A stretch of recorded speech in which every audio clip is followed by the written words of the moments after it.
Hey guys, so today you guys are going to work on a book review for Touching Spirit Bear, and we wanted to make it as easy as we possibly could. So before we do that, I'm going to have you guys just check out this video to talk about some of the things that are part of a book review, and then you're going to pick out the elements of some sample book reviews, and then you're going to fill in one of the Google forms in order to give me and Stephen your review of Touching Spirit Bear. So what's the difference between a book report and a book review?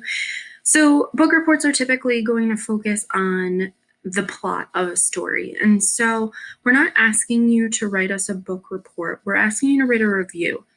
And so with this review, I want you guys to look at the information, what we've read, and I want you guys to decide whether or not you would suggest someone else read this book or not. So in order to do that, there's going to be some key elements that you are going to need to focus on. And so what to include? You're always going to want to include the title of the book as well as the author, because if the person is going to want to read it, they're going to need to know what book it is. You're also going to include a brief summary of the plot and characters, but you don't want to give away too much, because if you prove to them that it's a book that's worthy of reading, then you don't want to spoil the ending for them and tell them of every single thing that happened in the story. You're going to want to identify strengths and weaknesses. And what do I mean by strengths and weaknesses? So when we look at things that we like in a book, we like a lot of times the description, we like the characters. Is it exciting? Is it suspenseful? Is it something that you can't put down? When we talk about weaknesses, maybe the chapters are incredibly long and the material is very dense, or maybe the characters are very flat and uninteresting. So those are some of the examples of what I mean by strengths and weaknesses of the actual book itself. And what's your personal response? So you guys spent some time this quarter reading through Touching Spirit Bear with Stephen. So what's your response to the book? Is it something that we can learn from? Is it something that teaches us something?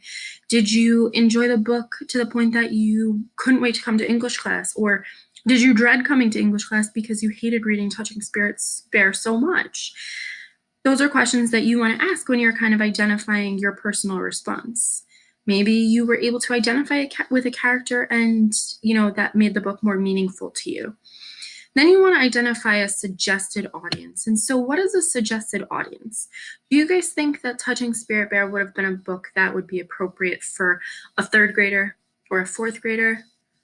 I hope you're all shaking your head no, because it wouldn't. Do you think that, maybe your grandparents would want to read Touching Spirit Bear? Maybe if they like young adult literature. But who is this book typically geared towards? And that's what your suggested audience is. It's who you think would appreciate this book. And that can also tie in with genre. It doesn't have to necessarily only be the age. Okay, you can look at genre. So if people like realistic fiction, historical fiction, if they like comedies, if they like suspense or mysteries, you could look at maybe men versus women would like the book more, maybe younger versus older, maybe someone who's in a specific profession. Maybe if someone's an outdoors person, maybe they would want to read a book like Touching Spirit Bear. These are just ideas for you guys to get thinking.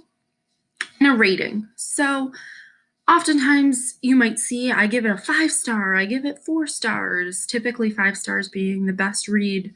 It was an amazing book. 1 star being, please don't even buy this, don't waste your money. They don't always say that in book reviews. Sometimes the author of a book review might write, I highly recommend this book. It's going to be one you won't regret buying, or something like that. So that's kind of giving its like seal of approval, right? That rating, and telling a reader that go for it, it's great, or don't go for it. So those are some key elements that you need to make sure that you're including in your book review. So here's some questions for you guys to also think about when you guys are developing a book review. Does the book fit into a genre like mystery, romance? Why would you say that? Where does the action take place? Does the author do a good job making you feel like you're there? Talking about the setting, right? Are the main characters believable? Do you know anyone like them? Are they adequately described? What do you like about the writing style? What do you dislike about it? You know, does the author make their sentences really short and choppy, or are they these lengthy, long sentences that halfway through the sentence you're like, I don't know what I just read? Do they use concrete examples or details? Help you with your help use the five senses to kind of really make you feel like you're there. And make sure you include your opinion. It's okay if you dislike a book, guys. And it's fine if you love it or like it. Okay. So let's just quickly look at this sample right here.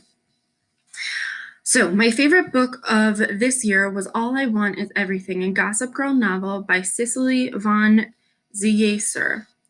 This girly novel was extremely funny, dramatic, and full of fabulous clothes and different lifestyles. The characters Blair, Serena, Vanessa, Dan, Jenny, Neat, and many more live their life to the fullest in a big city. Living the fabulous life has its complications. For example, the drama, the boyfriend stealing, the divorces, and school can get a little overwhelming. This book is full of secrets and revenge. Ziegesar, in my opinion, is a great writer and really makes the characters seem real, especially the Gossip Girl. This book captures the reality of life, but also incorporates what every girl wishes she had: the perfect boyfriend, an expensive car, loads of makeup, and designer clothes and money. I recommend this book for every young teen girl who loves juicy secrets, romance, and lots of revenge. In conclusion, this is why I recommend All I Want Is Everything. So, what elements do we have in here? Right here, we have our title. Okay, All I Want Is Everything. We have our author. We have the characters mentioned, a very quick overview of what's happening in the book. We have the opinion of our reviewer. Our reviewer also kind of tells us, she calls it a girly novel. That was the best way that they could put it in a genre. They also give us our recommendation here. They don't necessarily, like I said, give us 5-star rating, but it definitely makes me feel like I need to go read this book because I love juicy secrets and gossip and romance books, especially the revenge part. So when we look at this, okay, it hits on many of those elements that are found within a book review. So you guys are going to go work on your book review now that you have watched this, and you're also going to read 3 sample reviews, and you're going to identify what elements are present and what elements aren't present. Okay, so that is your task. I hope this clarifies some things about a book review, and I hope this helps. All right, guys, see you later.